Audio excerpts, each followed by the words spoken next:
पिछली बार हमने योग वशिष्ठ में बाल्यावस्था के दोष सुने। आज योग वशिष्ठ में युवा अवस्था के दोष बता रहे हैं, जो कि हमारी युवा अवस्था पार हो चुकी। तो अब क्या करें, देख लेते हैं क्या युवा अवस्था के दोष है, ताकि हम अपने बच्चों को तो बता ही सकते हैं।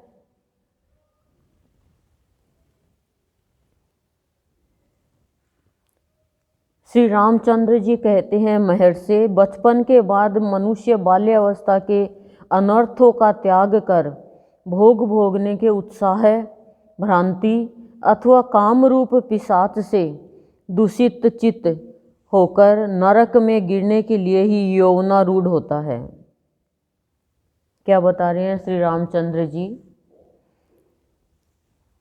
कि बचपन के बाद मनुष्य बाल्यावस्था के अनर्थों का त्याग करता है। बाल्यावस्था में जो भी अनर्थ अनिष्ट होने वाला उनको त्याग करके भोग भोगने के उत्साह, भ्रांति अथवा काम रूप पिशाच से, कि यौवनावस्था में काम रूपी पिशाच आ जाता है, उसके लिए उत्साहित रहते हैं, भ्रांतियाँ रहती है, अनेक दुख रहता है, और वो जो काम रूप भोगने के लिए जो राक्षस है वो चित्त को दूषित करके नरक में गिरने के लिए यौवनारूढ़ यानी यौवन के ऊपर सवार हो जाता है, जवानी सवार हो जाती है। यौवनावस्था में मूर्ख मनुष्य अनंत विलास वाले अपने चंचल चित्त की राग द्वेष आदि वृत्तियों का अनुभव करता हुआ एक दुख से दूसरे दुख को प्राप्त होता है। कि जवानी में मूर्ख जो मनुष्य है, जिसको ज्ञान नहीं है, वो अनंत विलास यानी अनंत चेष्टा वाले चंचल चित्त को, राग द्वेष इन वृत्तियों का अनुभव करता है। राग द्वेष यानी मोह भी है और द्वेषता भी है, इनका अनुभव करता हुआ एक दुख से दूसरे दुख में जाता है। पता है ये दुख है, फिर दूसरे में चला जाता है, फिर तीसरे में चला जाता है। हम ये अनुभव करना है कि हमारे यौवन काल, हमारी जवानी कैसी थी। अपने चित्त रूपी बिल में स्थित हो नाना प्रकार की भ्रांति पैदा करने वाला काम रूपी पिशाच अपने वश में हुए पुरुष का बलपूर्वक तिरस्कार करता है। बहुत शक्ति से तिरस्कार करवा देता है काम रूपी पिशाच, और फिर पछताते हैं हमने ये क्या किया। क्योंकि एक जवानी, एक यौवनावस्था ऐसी है जिसमें प्राणी कितना भी महान बन सकता है, यदि वो अपने चित्त को राग द्वेष में नहीं लेकर जाए, यदि वो भोगने की ओर नहीं भागे, यदि उसे मनुष्य जीवन की महत्ता का पता चल जाए या उसको संस्कार मिल जाए। लेकिन फिर भी संस्कार मिलने पर भी अंदर में जब इच्छा प्रकट हो जाती है तो फिर वो उसको पाए बिना रह नहीं सकता।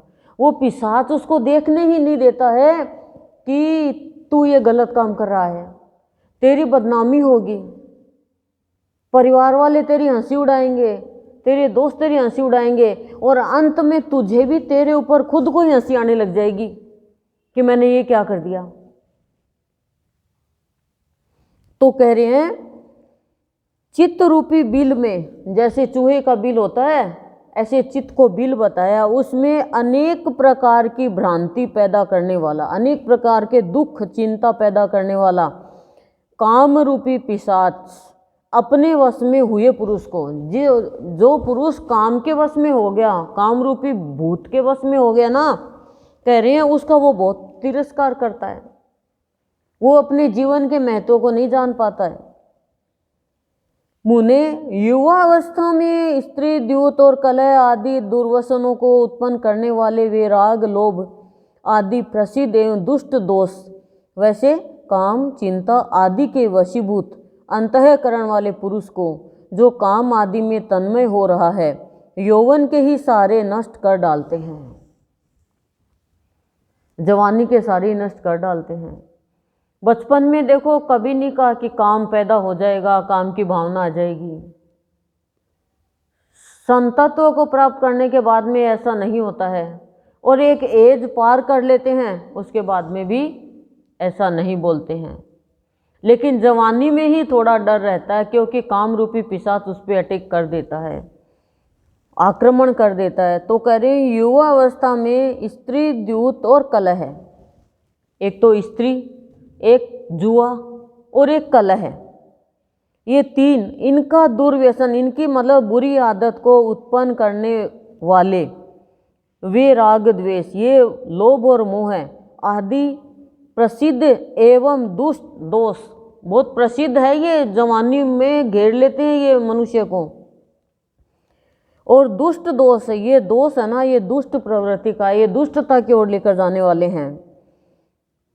कौन से? काम, चिंता आदि के जो वशीभूत हो जाता है उनको घेर लेते हैं, और उनके अंतःकरण वाले पुरुष को जो काम आदि में तन्मय हो रहा है यौवन के सारे नष्ट कर डालते हैं। अंतःकरण में उसके काम, चिंता आदि है उनको वशीभूत कर रखा है दुष्ट दोषों ने, इन्होंने। तो कह रहे हैं वो काम आदि में तन्मय हो जाता है और यौवन के सारे नष्ट कर डालते हैं। यौवन ही जो महान नरक का बीज है और सदा भ्रांति पैदा करने वाला है। कह रहे हैं ये महान नरक का बीज है बोले, और दुख पैदा करने वाला है। उस यौवन के द्वारा जिनका नाश नहीं हुआ वे मनुष्य दूसरे किसी से नष्ट नहीं हो सकते। कह रहे हैं उस यौवन के द्वारा जिनका नाश नहीं हुआ, तिरस्कार नहीं हुआ, उस पिशाच ने उनको घेरा नहीं है, कह रहे हैं वे मनुष्य दूसरे किसी से नष्ट नहीं हो सकते। दूसरा कोई नष्ट नहीं कर सकता, उसको नष्ट काम रूपी पिशाच ही करता है। श्रृंगार आदि नाना प्रकार के रसों से पूर्ण और अनेक प्रकार के आश्चर्यजनक वृत्तांतों से युक्त भीषण यौवन रूपा भूमि को जिसने पार कर लिया वही पुरुष धीर कहलाता है। कि धीर पुरुष कौन है और अधीर कौन है? धीर वो है जो काम के, चिंता के, स्त्री के, जुए के, कलह के, उनके वशीभूत कर लिया अपने अंतःकरण को, उसका तिरस्कार यही करवा देते हैं। ये दुष्ट दोष है ना, यही मनुष्य का तिरस्कार करवाते रहते हैं। और श्रृंगार आदि नाना प्रकार के रसों से पूर्ण है और अनेक प्रकार के आश्चर्यजनक वृत्तांतों से युक्त है वो भीषण यौवना रूपी भूमि को जिसने पार कर लिया।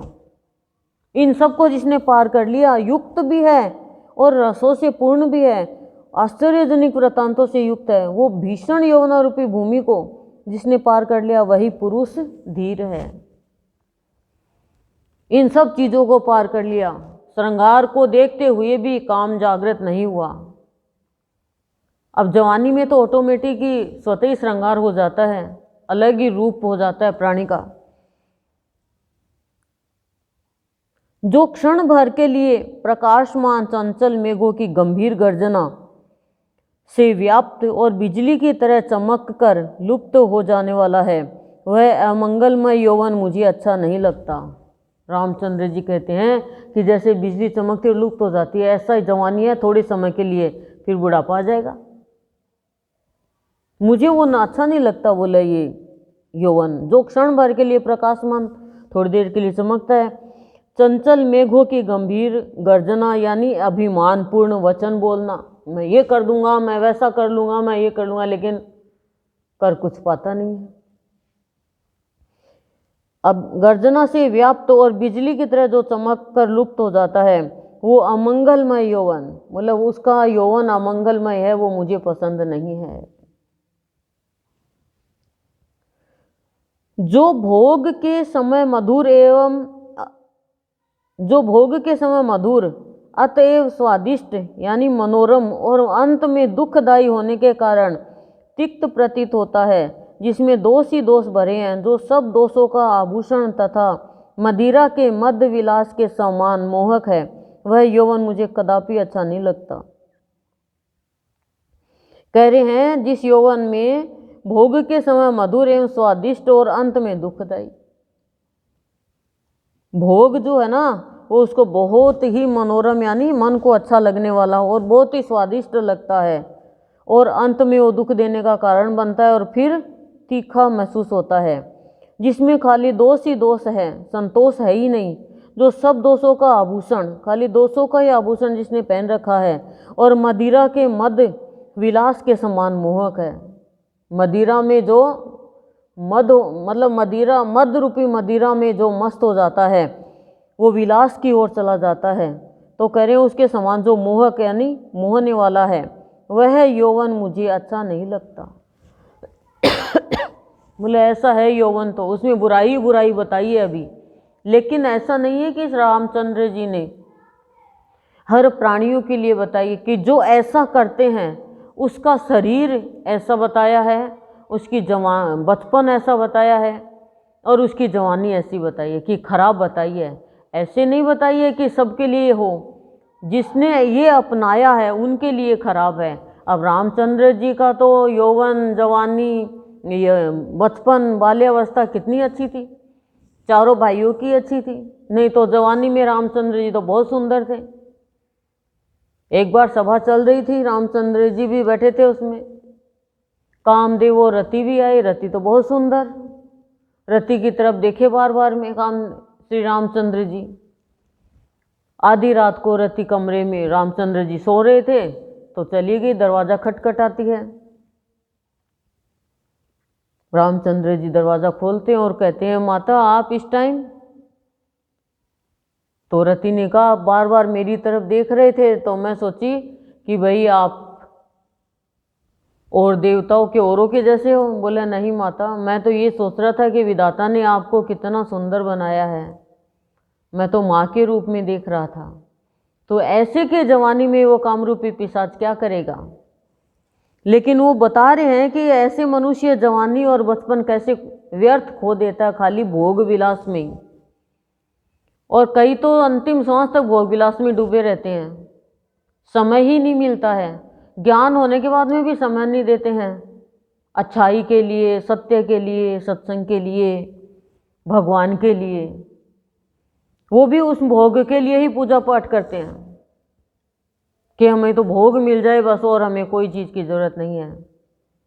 लेकिन भक्त क्या कहता है, भगवान भोग तो मेरे को भी चाहिए, लेकिन तेरा भोग चाहिए मेरे को, तो भाव का भोग चाहिए, भक्ति का भोग चाहिए, प्यार का भोग चाहिए, शांति आनंद का भोग चाहिए। मुझे तो तेरा भोग चाहिए, तू है मेरा तो भोग, ये संसार की चीज़ें मेरा भोग नहीं है।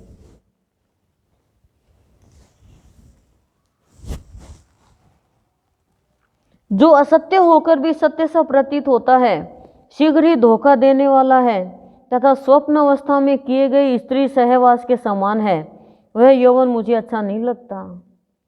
कह रहे हैं जो असत्य होकर भी सत्य सा प्रतीत होता है, असत्य ही है, थोड़े दिन में खत्म हो जाएगी ये अवस्था।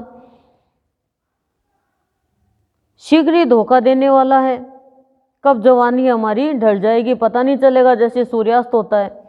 तथा स्वप्न अवस्था में किए गए स्त्री सहवास के समान है, कि स्वप्न में कोई स्त्री से सहवास कर लेता है और सोचता है हाँ वही ठीक है, तो बोला ऐसा है, ये स्वप्न के जैसे हैं, वह यौवन मुझे अच्छा नहीं लगता। यह क्षण भर के लिए सुंदर प्रतीत होने वाली संपूर्ण वस्तुओं में अग्रगण्य है। बोले क्षण भर के लिए सुंदर प्रतीत होने वाली सारी वस्तुओं में आगे रहता है। सारी आयु बीत जाने पर दिखाई देने वाले गंधर्व नगर के समान है। यह सब लोगों को क्षण मात्र के लिए मनोहर प्रतीत होता है, अतः यह मुझे अच्छा नहीं लगता। कह रही है ये जवानी है ना, ये क्षण भर के लिए आई है, इसका भरपूर हमें फायदा उठाना है, लाभ उठाना है। इस जवानी में ही प्राणी करता है, लेकिन जवानी में किसी का अपमान कर देते हैं, अनादर कर देते हैं, हंसी उड़ा देते हैं। आपसे ये नहीं होता, खाने पीने में, रईसी में, ऐशो आराम में, भोग विलास में, इन्हीं में जीवन बिता दिया, शादी ब्याह में, बच्चे बच्चे पैदा करने में, खाली इन्हीं में। ये सब करो, गुरुदेव मना नहीं करते, हमारे गुरुदेव भी, लेकिन साथ में अपने लक्ष्य को तो लेके चलो। और लक्ष्य तो बना लिया, लक्ष्य तो हर प्राणी बनाता है कि मैं सत्संग करूँगा, भक्ति करूँगा, लेकिन करूँगा जब मेरी जीभ से तो बोली नहीं निकलेगी, मेरी गर्दन हिलने लग जाएगी, हाथ पर कंपने लग जाएंगे, पैरों से चला नहीं जाएगा, आंखों से दिखना बंद हो जाएगा, पोते पोती बड़े हो जाएंगे, फिर मेरे को कोई सहारा देने वाला नहीं होगा, तब करूँगा मैं भगवान की भक्ति। कितना भोला प्राणी है, तब कौन भक्ति करने देगा तेरे को? जब तूने पूरे समय में ही तेरे जीवन में और जर्जर का भाव भर लिया तो तू तर कैसे होगा? यह यौवन ऊपर से तो रमणीय प्रतीत होता है, किंतु भीतर से सद्भाव शून्य है। सद्भावना नहीं होती बोले यौवन में। ऊपर से तो बड़ा सुंदर लगता है, ये सुंदर दिखता है, फिर हम देख तो जवानी की कई बहनें देखती है अपनी फोटो, हम भी देखते हैं, तो यार इतने सुंदर थे, इतने अच्छे लगते थे, चश्मा क्यों लग गया, दांत क्यों गिर गई, झुर्रियाँ क्यों पड़ गई, क्यों बीमारियां लग गई, क्यों ऐसे मोटे झोटे हो गए? क्योंकि जवानी गई। जवानी का जोश ही अलग होता है। गुरुदेव ने भी तो शादी करी है, गुरुदेव के तो बच्चे हुए हैं, गुरुदेव ने भी तो कमाई करी है, गुरुदेव ने भी तो गृहस्थी चलाई है, लेकिन गुरुदेव भोग में नहीं चले गए। गुरुदेव ने ये दिखाया कि तुम गृहस्थी चलाते हुए, कमाते हुए, नौकरी करते हुए, परिवार चलाते हुए सत्य को प्राप्त करो।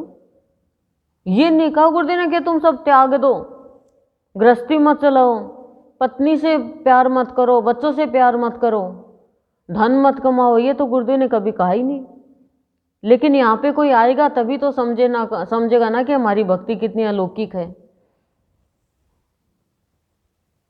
अतः वेश्या स्त्री के समागम के समान घृणित होने के कारण मुझे रुचिकर नहीं जान पड़ता।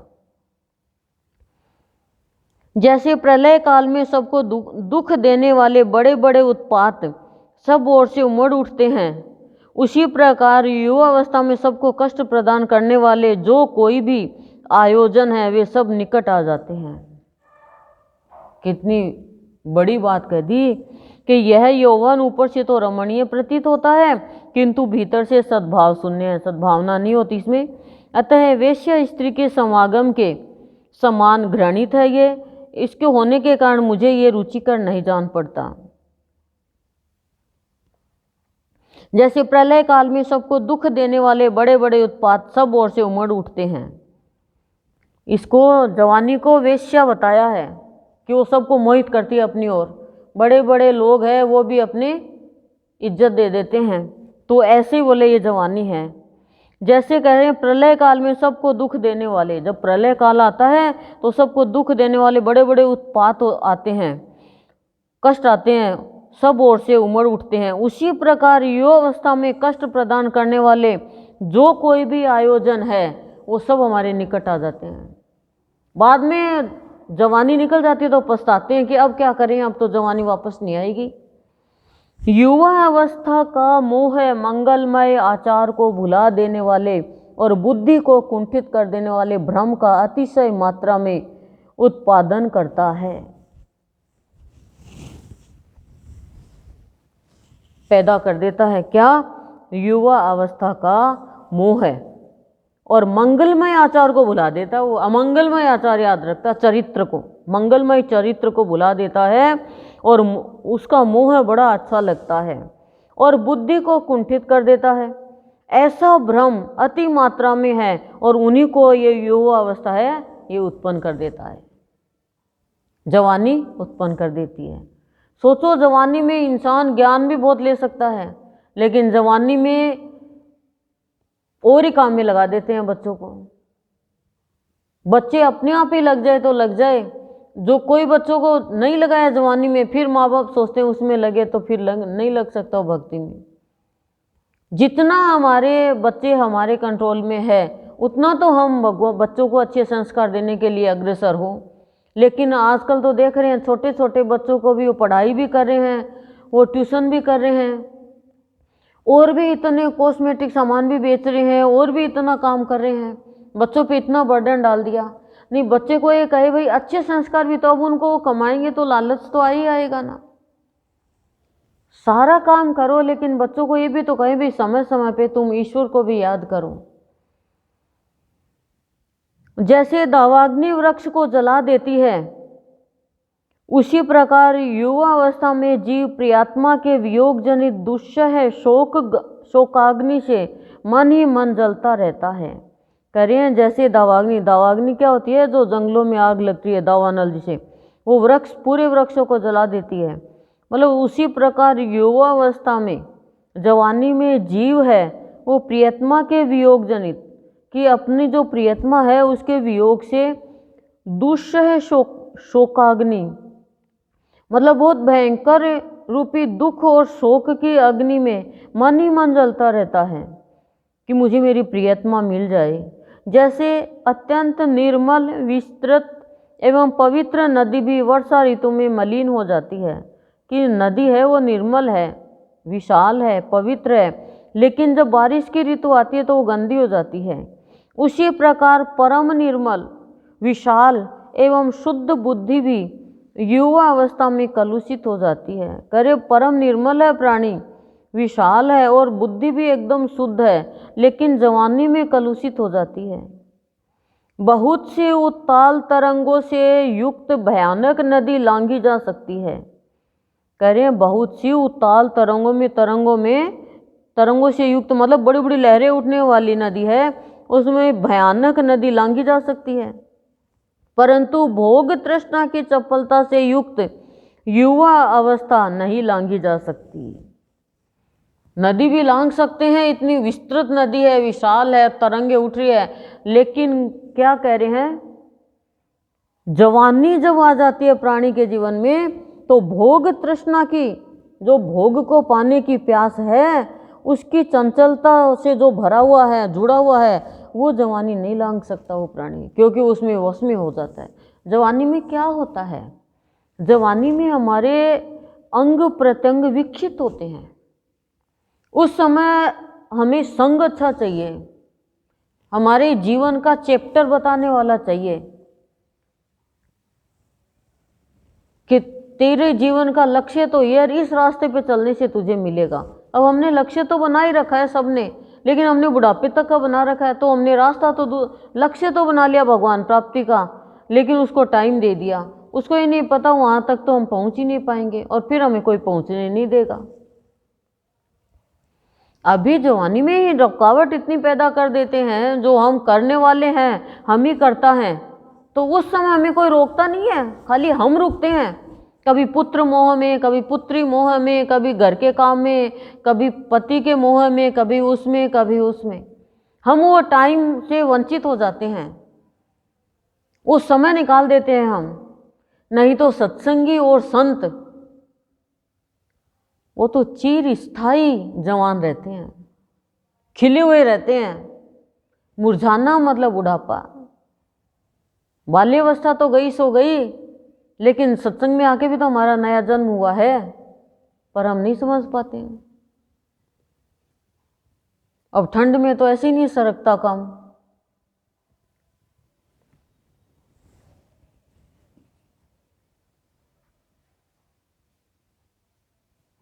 वह प्राण वल्लभा, यानी प्राणों से भी प्यारा, उसके वे मोटे मोटे स्तन, वे मनोहर विलास और वह सुंदर मुख कितना मनोरम है।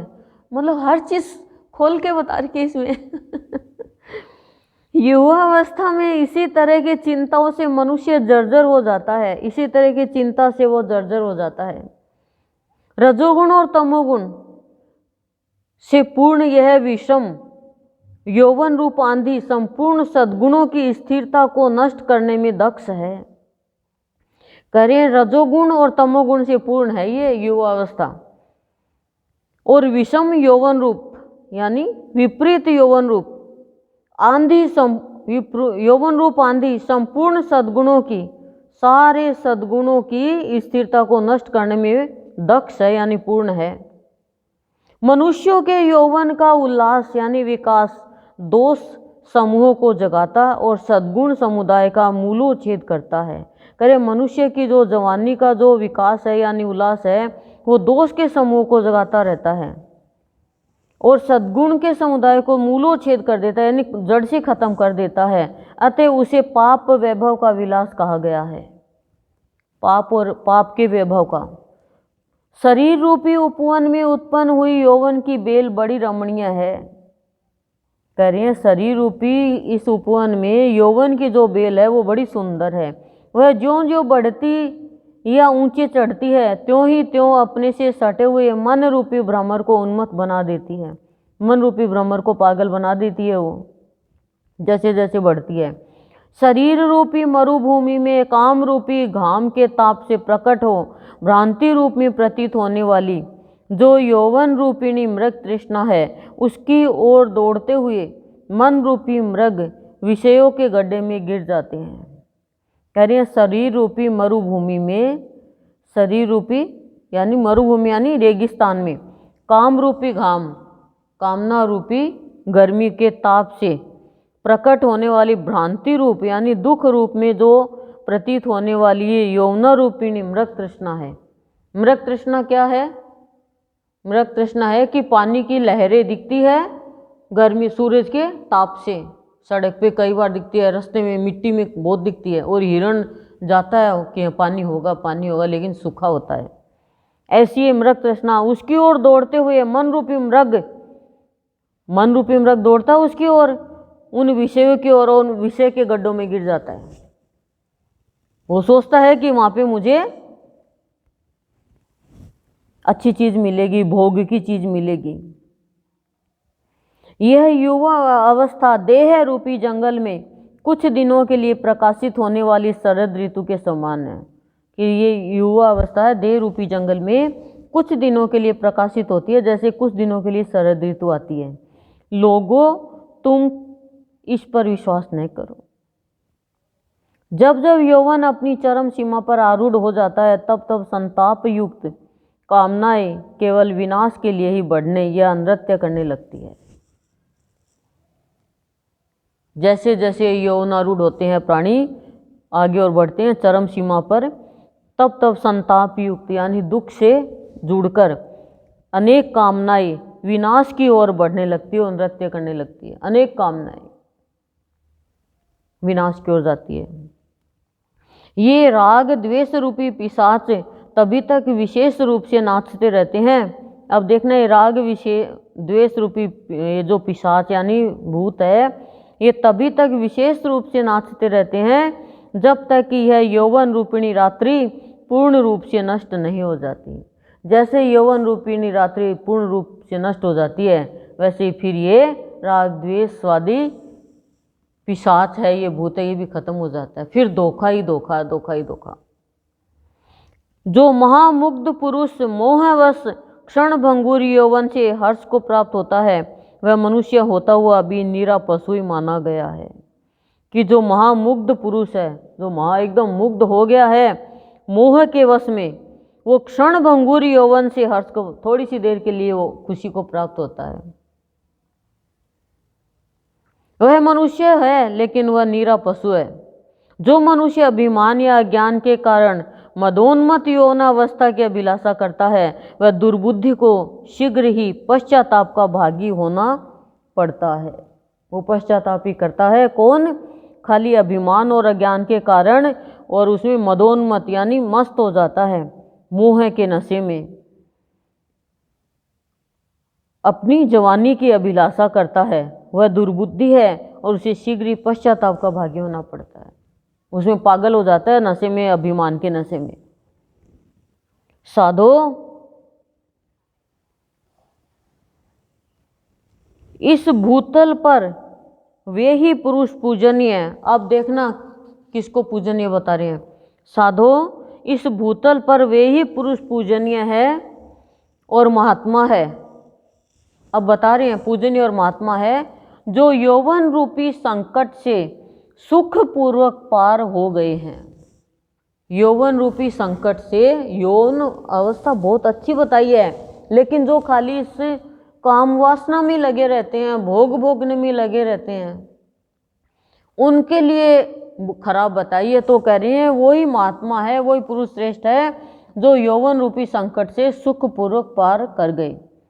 बड़े बड़े मगरों से भरे हुए महासागर को सुख पूर्वक पार किया जा सकता है, किंतु विषय चिंतन आदि महातरंगों के कारण उमड़े हुए और दुर्गुण दुराचार रूप अनेक दोषों से भरे हुए इस निंदनीय यौवन के पार जाना बहुत ही कठिन है।